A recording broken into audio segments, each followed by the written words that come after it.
Apologies for the small room. The reason is the bigger ones are not available this time.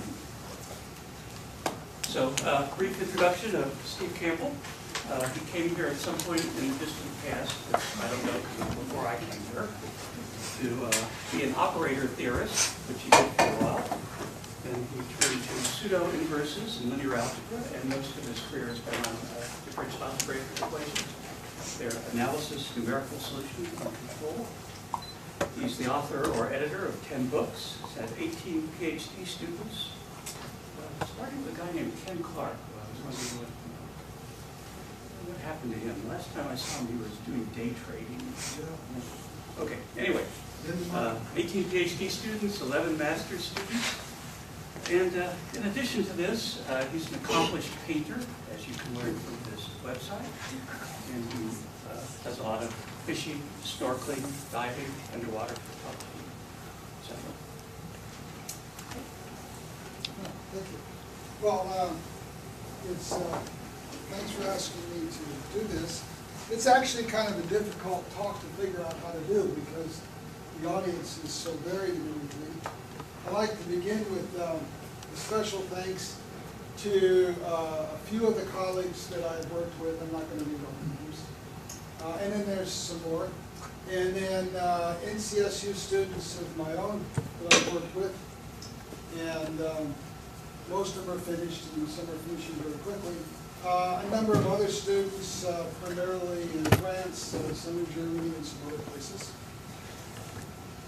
And in planning this talk, I looked back at the other talks in this series to try to take some inspiration from. And the first one I went to was Eric Kaltoffel's. Okay? So I got curious about, he talked about this Google Scholar thing. So I went to Google Scholar.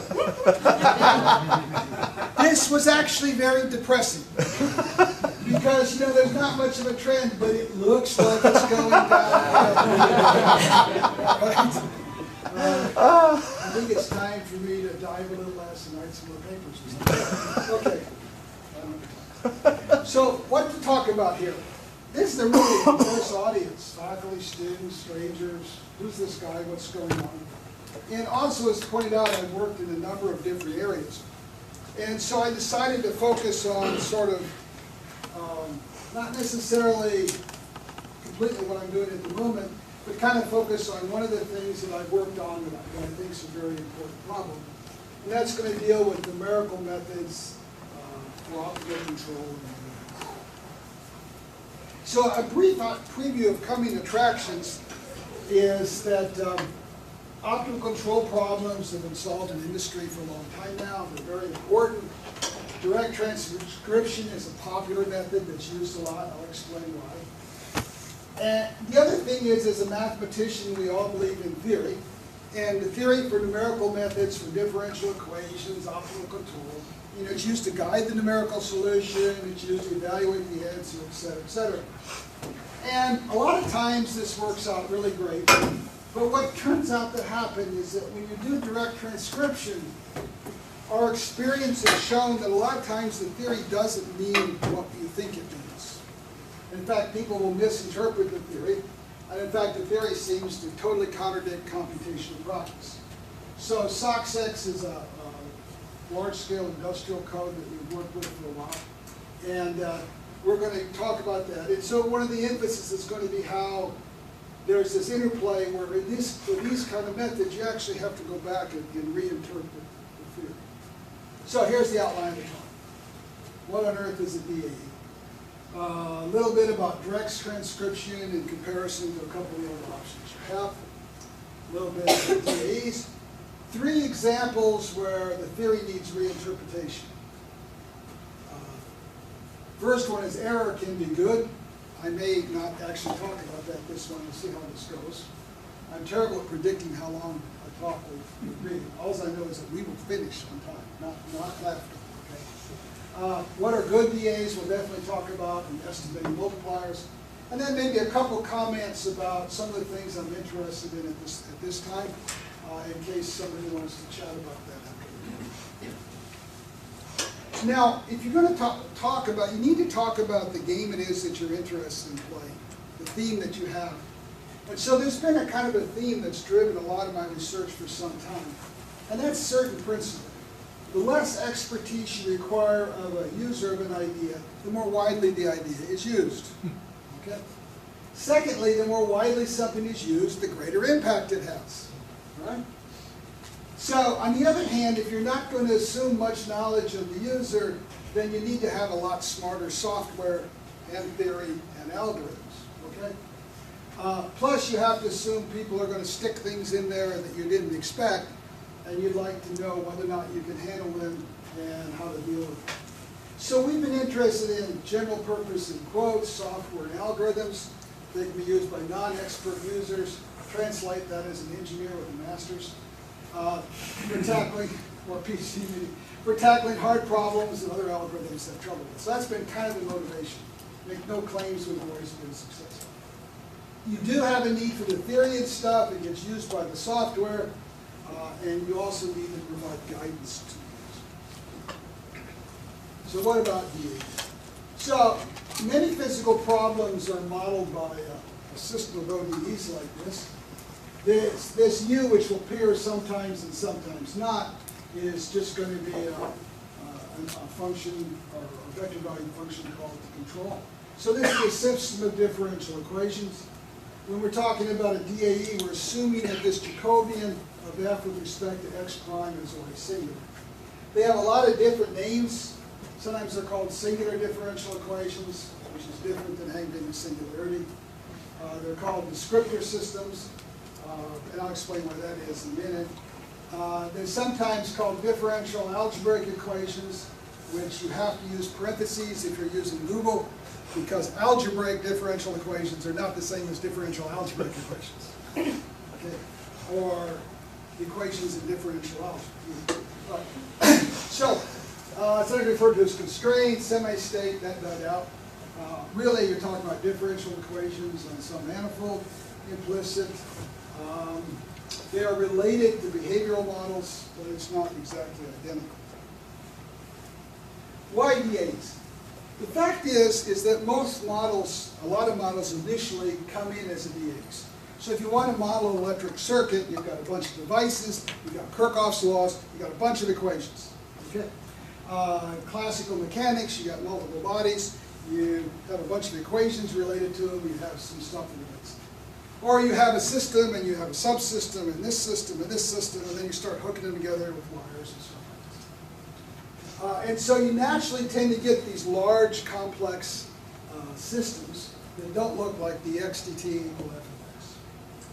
It may not be possible to make them into an ODE in a global sense. It may not be practical. You may have sparsity losses if you go implicit. In a simulation, you can have one implicit model, and if you're going to try to get to an ODE, you may only get to one ODE under certain variable values, you get another ODE, other one, and you get to work with one model. As I mentioned, large-scale interconnected systems.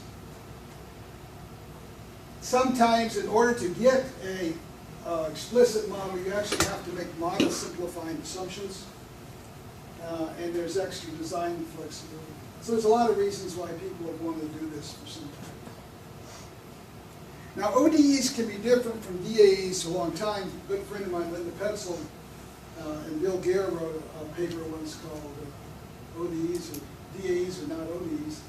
And there's a variety of reasons. One is not all initial conditions will lead to a solution.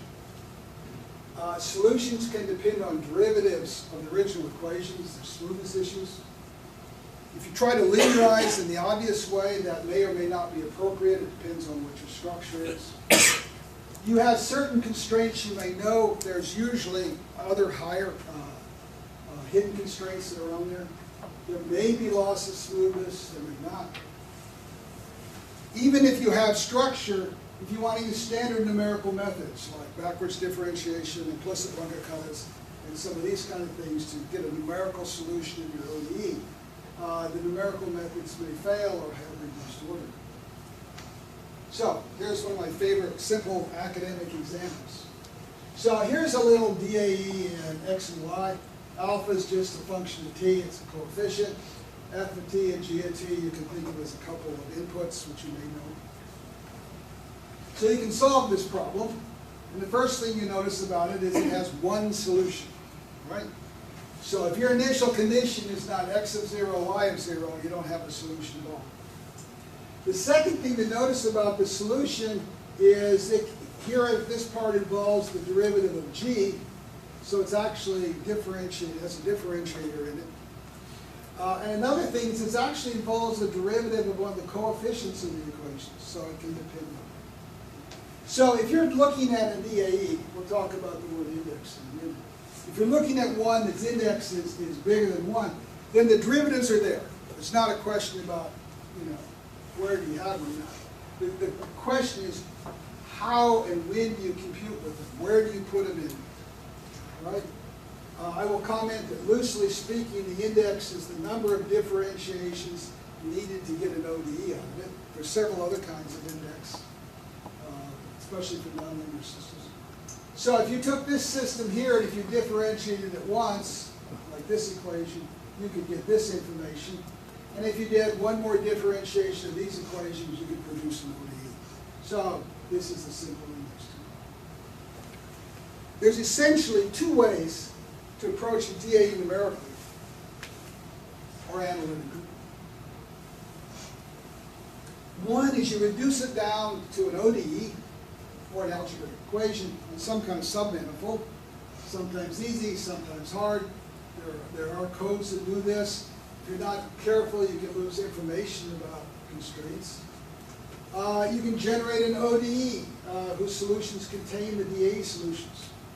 Then you have to worry about the additional dynamics that enter. This kind of thing has been done a long time. Of course, then they ran into problems sometimes with simulations doing bizarre things because of the extra dynamics. Essentially, two kinds of approaches. All right, so that's your DAE background.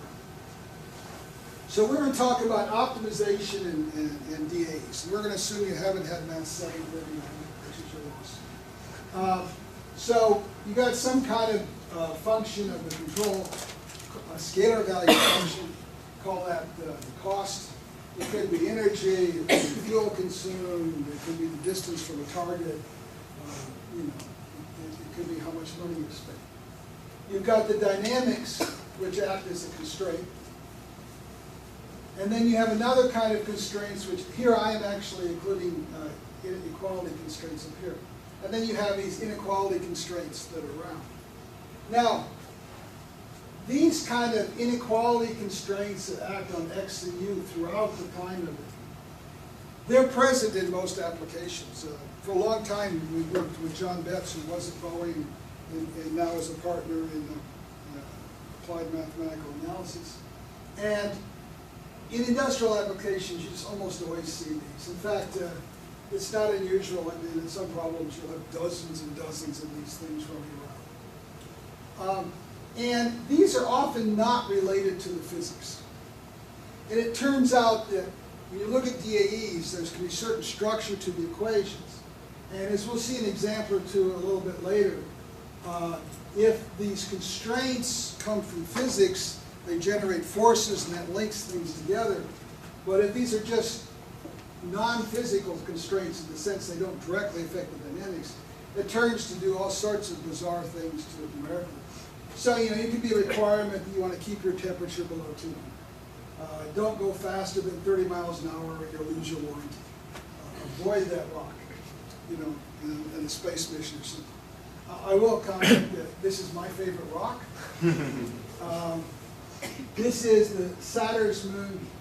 I love this picture. If I would have asked you as a kid to draw a picture of a moon, how many would have drawn this? This world is really a wonderfully crazy and bizarre world.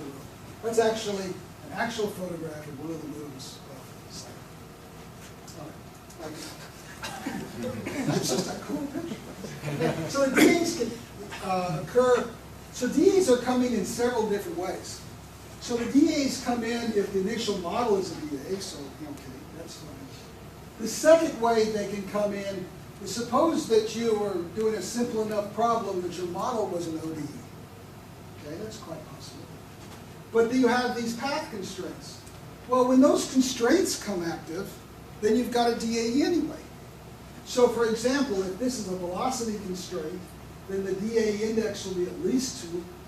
If it's a position constraint goes active, then this becomes at least index 3. And in fact, if you have constraints and variables for which this equation doesn't involve a control, then the index gets bigger than 3. So you can, when these constraints go active, particularly if they don't come with structure, all sorts of things can happen. Another thing that happens is even if you start with an ODE, even if you don't have this stuff, the necessary equations themselves that come out of Pontryagin's principle are always a dAE when you think of the state in multiplier time. All right, so the index of an inequality constraint, well, that's the index of the dA that results when the constraint is active. And if you want to think about classical numerical methods for DAEs, such as implicit Roget-Caudas, BDF, and some of that kind of stuff, they all require some assumptions to work. One is they only work for certain systems with certain structure. Secondly, they don't work for high index. And thirdly, none converge if the index is bigger than 3. And a lot of them aren't too happy if it's equal to 3. So this is the theory is telling us this. And when I say don't converge, they literally don't give you an answer. Now, this has been talking about DAEs and numerical solutions. What about optimal control? So let's face it, computers do, symbolic algebra, people may disagree, maybe not. But all optimal control solution procedures have to convert the problem into a finite dimension. And, well, I'll make up the number 3. Seems like a popular number. So 3 kind of general approaches. You have indirect methods, and you can sort of think of them as optimized and then discretized. So you could take the necessary conditions, which are a boundary value problem. You discretize that to approximate the necessary conditions, and you try to solve it. You can think of having some functional analytic minimization type algorithm in terms of operators and whatnot, and you can try to approximate the operators. It's important to note that, for instance, if you're trying to do a boundary value problem by multiple shooting or something, then you've got to integrate these constraint dynamics. Another possibility is you parameterize just the control function, you evaluate the cost, and then you call some minimizer that hopefully is better than FMIN. Well, FMIN conversion. So, if you're going to do this, you evaluate the cost by integrating the dynamics. In any of these situations where, in fact, you are integrating the dynamics, all right, then the classical DAE theory applies in terms of what converges, order of convergence, and things like that. But transcription is a little bit different thing. It's not obvious at the front that it's different, but it turns out that it actually changes what happens. So what is direct transcription? It's the I don't want to think too hard way of looking at the problem at the start, but then to do it, it gets complicated. So what you do is you discretize everything in sight. You discretize your differential equation, you discretize your control, you discretize everything, and then you get this great big fat nonlinear programming problem, and then you solve this finite dimensional nonlinear programming problem. The advantage is, for one thing, you don't form the necessary conditions of the original problem. Right? You just don't. You discretize it, you solve this up. This is definitely good. Okay? I can easily show you lots of problems where the necessary conditions, the multipliers chatter on and off numerous constraints, they're not even defined some places. It may be hard to prove the solution is optimal. That appears. However, what is the purpose of doing this? Is you're trying to get a good answer that's better than the customer, that gets them a promotion and you another problem to solve. Okay? And it tends to be good in practice. And I'll explain why. So here's the code. This was originally developed at Boeing, and since then it's been migrated along with some other stuff to this company Applied Mathematical Analysis. It's been extended, there's extra features been added to it, and so it's now called SOX-X. And the way it works is the user gives it the problem. The user can give an initial time grid to do the discretization on. If the user doesn't want to, there's a default. Then the software discretizes the dynamics, solves a large sparse NLP. There's actually two choices here, barrier methods or SQP. Evaluates the answer, automatically generates finer uneven messages, solves NLP, and continues. Okay. It terminates upon a certain error tolerances. The error tolerances are in integrating the dynamics and satisfying the constraints. So what happens when this stops? When this stops, you don't know whether or not you have an optimal solution of the original control. What you do know is if you take the control and stick it in the process, the cost of doing that is your computed cost. Because you're making sure that you resolve the dynamics well. So if you get an answer and you say, this is giving me 50% better than we had before, you know you'll do 50% better than we had before, assuming the models you're working with. Okay. This word integrating dynamics, we're going to take with a grain of salt, and I think I'll comment on that. So SOX primarily uses two discretization schemes. There's some other ones in there, but these are the two. So the default is on an initial coarse mass. It uses the trapezoid rule, which is a second order implicit undercutter method. So if I had just x prime equal to f of tx, it would look like this. Then after two iterations, it switches over and uses the Hermite-Simpson's, which is a fourth order method. Both are implicit undercutter methods. It does this, by the way, because in the NLP problem, every one of the equations defining your discretization is now a constraint that has to be solved.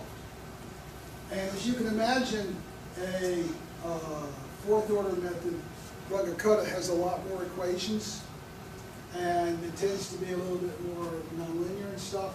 And it's actually easier to get feasibility for this on a coarse grid than the other ones. So this just helps it get started, and usually goes through the system. Now, the developers assumed that the original DAE was a semi-explicit index 1 and x. So when people wrote SOX, they originally thought this. And so the assumption was that the partial G with respect to, that should be a comma, is invertible. And given you, this would be the index 1. SOX-X is viewed as a collocation. Trapezoid and Hermite-Simpson are equivalent to 2 and 3 stage Lovato 3A methods. You don't even have to worry about that, what that means. The important thing is that for index 3 DAEs, neither one of those methods converge. By that I mean you take any index 3 problem, you apply those two integrators to it, and your answer will flow. All right, they go totally unstable. It's important to keep in mind. So the standard numerical analysis theory is based on what the user thinks of a control. So as I just pointed out, if when we talk about it before, you say, well, given a U, you evaluate the cost, and you care about whether this is an index 1 DAE in terms of x. And this, in fact, is what is done in control parameterization. If you want to solve this with control parameterization, unless you're really lucky, you've got to assume that this is index 1. However, direct transcription doesn't do that, actually. It turns out that in the discretization, all the algebraic variables are treated the same. So in terms of this problem here, x2 is never differentiated. So really, x2 and u, this distinction is something that's in your head as the user. Software doesn't see it. X2 and u are two variables that are not differentiated.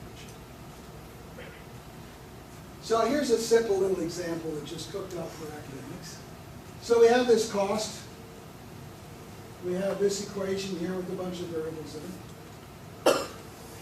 The f's are just known fixed functions. And you've got some initial conditions. So if you think of, if you look at this problem, z1, z2, and z3 are differential variables. z4 and z5 are algebraic. Now suppose that you came into this problem thinking that z5 was the control. If you think of z5 as a control and you're going to put it in there, and you look at this DAE, it's actually index 4 in the remaining variables.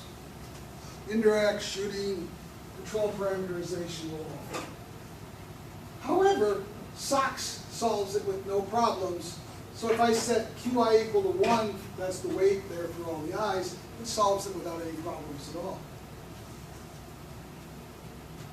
Traditional theory requires the cost function be positive definite with respect to the control if you don't have some sort of constraints acting on. If you set Q5 and Q3 equal to 0, that doesn't affect the accuracy of the solution at all. And those are the coefficients of what you're calling the control. If you exclude Z4 from the cost, then in fact things go bad. So what's happening? You may have reasons for what you think the control is. They can be perfectly good reasons. The fact is, the numerics do not care. As long as there is some choice of control, often some control in some other coordinate system which you may not know about, which would make the an index 1 DAE, then in fact the code works. Right? So it's not important that your way of looking at it is index 1, but rather that there exists a way. So this has a certain consequence. So if you're going to regularize a constrained control problem, you're told to add, weight on the control variable or something. In fact, if you don't know what's going on, the best thing to do is to add a small regularizing cost on all of the algebra. So let's look at a little physical example. This is less relevant than it used to be, as I'll explain why. So here's a typical vanilla constrained mechanics problems. This just says v is the velocity, and this is the second order equation. You have a physical constraint, g of xt, that will generate a force. It looks like this. So this is a typical constrained mechanics type of problem that looks like this, and lambda can be considered as a generalized force. All right? And let's suppose we want to minimize the cost. That looks like this. Now, here's the control problem we're going to look at. We're going to allow for the possibility that lambda is up in here. And we've got a control variable floating around. And we're going to actually put the control also down in this constraint. So you can actually think of this as a constraint, but it's being moved by the action of your controller. And this in turn generates a force in what's going on. This is a index 3 DAE. So if I think of u as my control, this is an index 3 problem. If I consider lambda as the control and g sub u is invertible, then actually the DAE is index 3. So the typical way people would look at this is they would think of u as the control, and they would say I've got an index 3 DAE. Now, the designer's not likely to think of lambda as the control, but the fact that it is a theoretically possible control totally changes whether or not you can solve the problem with direct transcription. So we're going to look at an application. This application used to be of great importance to the state of North Carolina. I have doubts whether it will be useful for this year. With luck, sometime in the next few years it will be useful.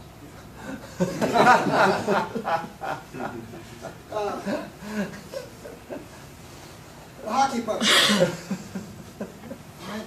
So what we have here is we have some, typical dynamics. You get simple linear friction. We won't worry about whether that's right for ice or not. And here we have a straight constraint. That's the hockey stick. Okay? And your goal is to move the hockey stick you push an object, a puck, which is located at point xy, which of course is at the contact. B and C are determining the location and orientation of your pushing surface. Right? And your object is to push the object over close to the origin. Think of that as maybe being a little gap in the 5 spot of the goalie. And try to do it, though, minimizing the cost and so on. Now understand that our control variable here is BC, the orientation of the stick. This is an index 3 problem. Trapezoid and Simpson don't converge as integrators, but that's all right, they solve the problem. This is a graphical representation, so we're starting here and with a certain given orientation. And of course, you know, as a hockey stick, you go like that, and if you want to move, just lift it and go back. So we did not model the lift. We assumed that little lift you can do when you're dribbling. I never could dribble, but that's why I played. Hockey was the only sport that made sense to me as a kid. If I tried playing football, I'm slow. I can't catch. So you play blocking back, which means you stand back there and wait for their absolutely biggest, strongest player to come up and run into you after the play's over. Okay, that didn't make sense. Basketball, the guy's got the ball. You're not supposed to touch him. That didn't make sense. Hockey, he has it, you go get it. This I understood. So I played defense when I played football. Anyway, so here's the actual solution. The point of it being, though, is that in this type of mechanics type problem, is we're getting nice solutions. We understand what happens, but not if we just apply it. So the one advantage. So another case where the theory doesn't quite work right. This is a little bit more numerical. So one advantage of direct transcription is you don't need to form the necessary conditions. So you don't need to worry about the continuous time adjoint multipliers, which might not be continuous functions. You may not even need them. But sometimes you do want them. There are reasons that you won't do want them for sensitivity reasons or things like this. And also even for control. Hager, who was in Florida at that time, has done a lot of work in this area. He showed that if you get good enough multiplier estimates, you can actually use that to upgrade your control estimates. So let's give an example of necessary conditions. Here's our little math, 731. So you want to minimize some sort of integral function of the cost. You've got this. We don't have any inequality constraints or anything like that. You've got ODE dynamics. You've got initial condition. And what the necessary conditions look like are this. This is if you don't have bounds on the state or control, and you assume that this thing is appropriate convexity in U or something. So, but the point about this is notice this is a boundary value problem, right? Differential equation x, differential equation lambda, and then you get this thing here, which is an algebraic constraint. So it's a boundary value.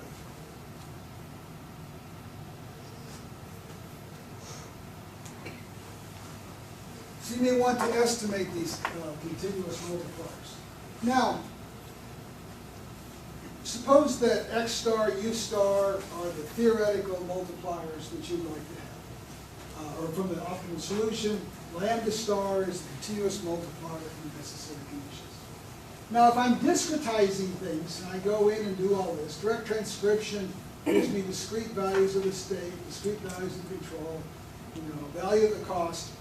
But in the NLP problem that's solved, one gets discrete lambdas. And a natural question to ask is, do these discrete lambdas estimate the continuous ones?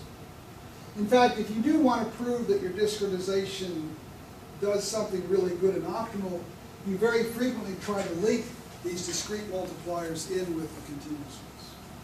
So do they estimate the continuous ones?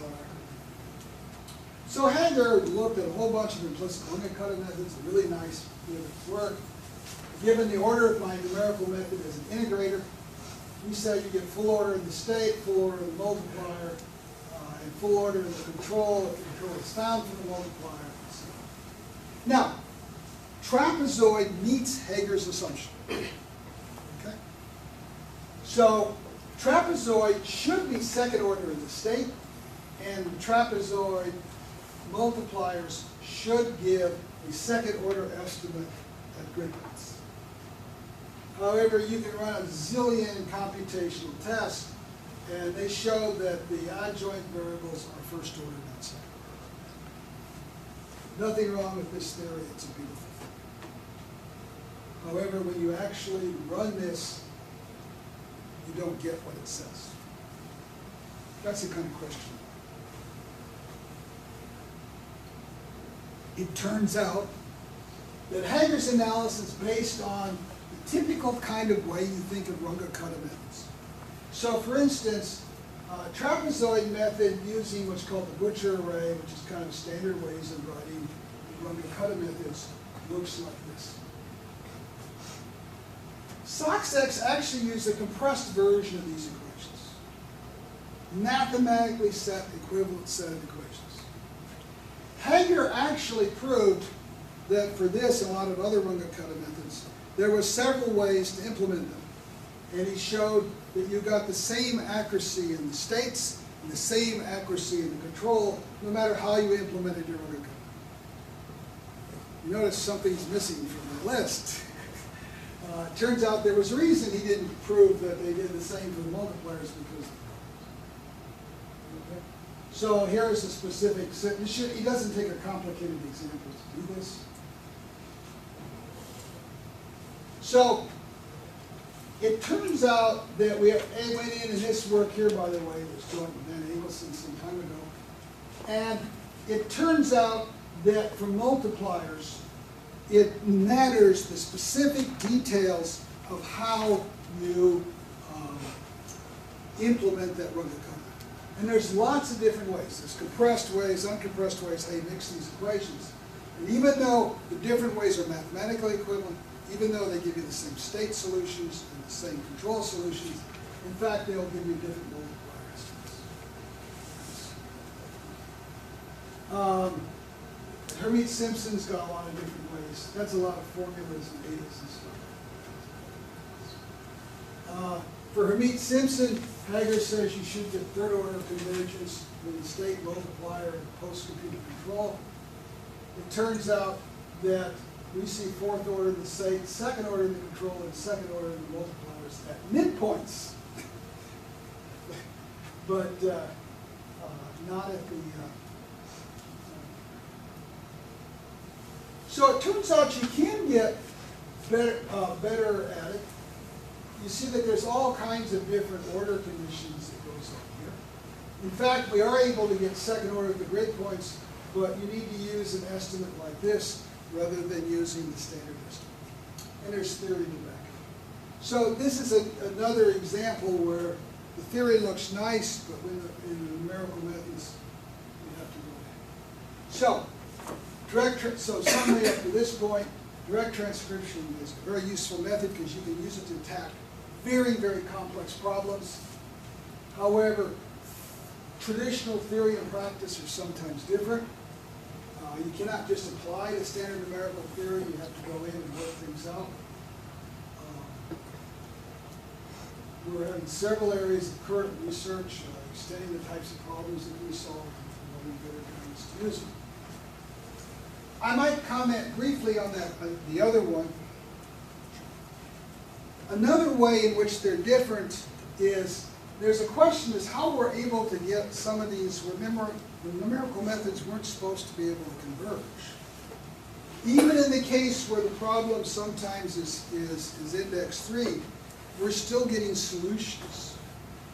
And there's a question of how that's possible.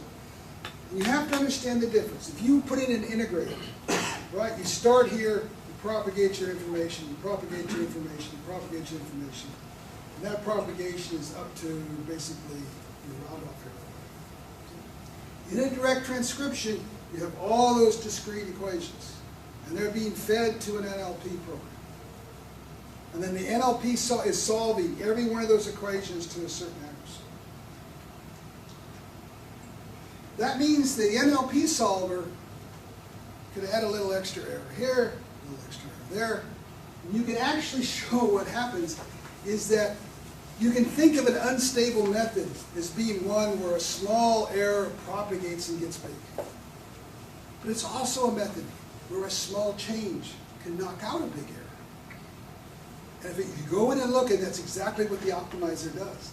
It makes little perturbations which then perpetuate it and knock out the large oscillations and produce a good solution. It's a very different kind. Okay, what am I doing now? We're not going to give a whole nother talk, but in case somebody wants to talk about that. So we got 2 or 3 things going on. We're looking at numerical problems. This is kind of a continuation of what we're talking about. But we're looking at problems with state and control delays. This is joint work with Cornelia Thompson and John Betts. And this turns out to be kind of an interesting, because one of the issues we're dealing with is one of the favorite things numerical people like to use is you take a uniform grid and do your analysis. We have certain class of problems in which you can solve beautifully with uniform grids. You put in a non-uniform grid and you get problems. And so your analysis has to intrinsically deal with non-uniform grids. Which Promethean will do eventually. Right, Promethean? But that's going to be, that's fun stuff. And another thing we're doing, which is more classical control, is we have systems of DAEs, and we're constructing observers for time-varying systems, and observers are differential equations that approximate other differential equations. And that gets to use lots of classical control theory and DA theory. And then actually there's motivations for this dealing with fault detection and some related things. Jason Scott, who started working with me more recently, we're looking at systems modeled by DAEs, and we're doing failure detection and fault detection. There's several ways to do this. The initial way we're doing is actually observer-based and another thing. And then actually active fault detection, which is kind of control problem. You're trying to stick as little into a system as possible and be able to tell it's not working right without causing too much problems. So this is systems of delays, and that's a major thing we're working on. I will comment that with direct transcription on delays, you really would like to avoid. Whether they're neutral, whether they're retarded or advanced doesn't care for us. We solve retarded and advanced the same. Mixed is not so good. There's some issues with neutral that we're trying to sort out at the minute. We've made progress, but there's a lot of interesting problems here. And it's requiring some modification of how we understand these things. Thank you for coming. Happy to talk to you about this or anything else. I violated my first rule. I always tell my own students you should talk 1 minute before the end of the session, and then there's no time left for questions.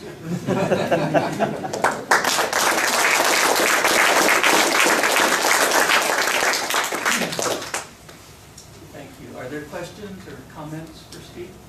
Tim.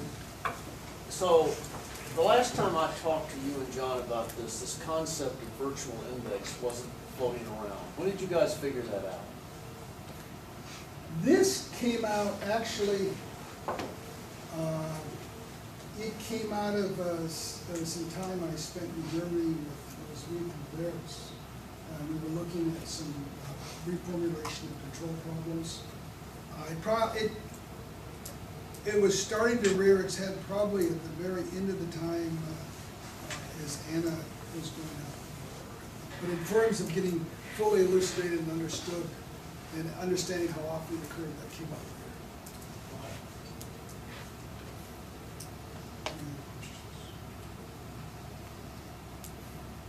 later. So, because I'm ignorant, but for high index systems, it's hopeless? Define how many. 4? Index 4? What is hopeless? To solve them. So, okay. Another thing I didn't mention here is an interest of mine is developing software that can integrate any reasonable DAE. If the DAE is smooth, we can do it. There's a couple of different types of codes. But then basically, one of the ways to do it is you actually generate a larger ODE that contains it, and then you can also generate nonlinear projections to stay in the manifold, and you can do some of that stuff. And some of that with Carmen Arabella. So you actually have a code that can do it. The other thing that happens is it depends on the particular nature of the problem you're asking. Just integration, if you have a constraint that's going active as opposed to a constraint that always exists, optimizers always have this choice of going slightly off it. They can always play with it. And if there's something that's minimal, an optimizer likes to try to get there in some sense. And so if it can throw a little noise in that makes the answer closer to truth, it'll do it. So the optimization process itself can act as a regularization on these problems. But for higher index problems, yeah, a lot depends on if they're structured or not. I mean, you can get an index is not a property of a set of equations. It's a question of what you're doing from it and asking for it. You know, x prime equal f. Well, if I give you f and you want x, you integrate. If I give you x and you want f, you differentiate, okay? So there are some problems that are very high. I mean, I've seen chemical engineers solve index problems. You had a whole series of cracking towers, and you're trying to specify the output, but your control is way back here, so they got to work their way through a long machine. But then you have lots of other things you can do along the way to kind of stabilize them.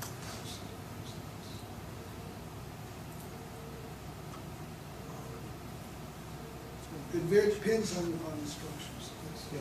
How's the relationship with the singular perturbation problem? Suppose I got epsilon x dot in front of algebraic equation. Then if you drop epsilon from algebraic. Sure. So one of the earlier, some of the earliest work on if I did a little singular perturbations. So some of the earliest work dealing with DAEs actually looked at them that way. In fact, for a while there was a sub-community in the EE who viewed the DAE as the reduced problem in the singular perturbations. So the idea was you had an ODE, you had some fast dynamics, you assume that fast dynamics were, you set your epsilon equals 0, and then you had an ODE, or DAE. And that this was describing the reduced problem, the slow dynamics, okay? And that actually, that was done early on.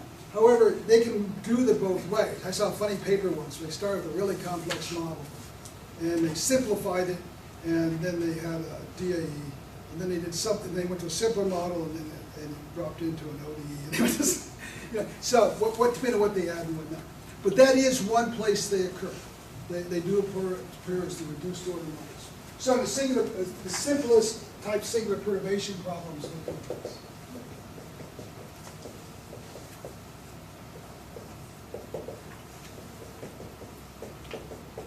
And then you usually have to assume something about that matrix is stable or something. And so you're interested in these kind of problems, and then these kind of problems typically will have a solution that looks like this.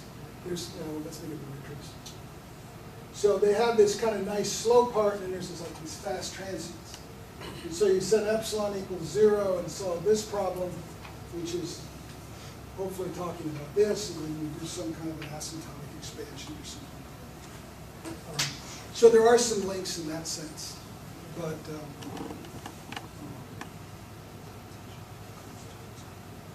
yeah. And there's a bunch of work about that connection, probably. Any other questions? Is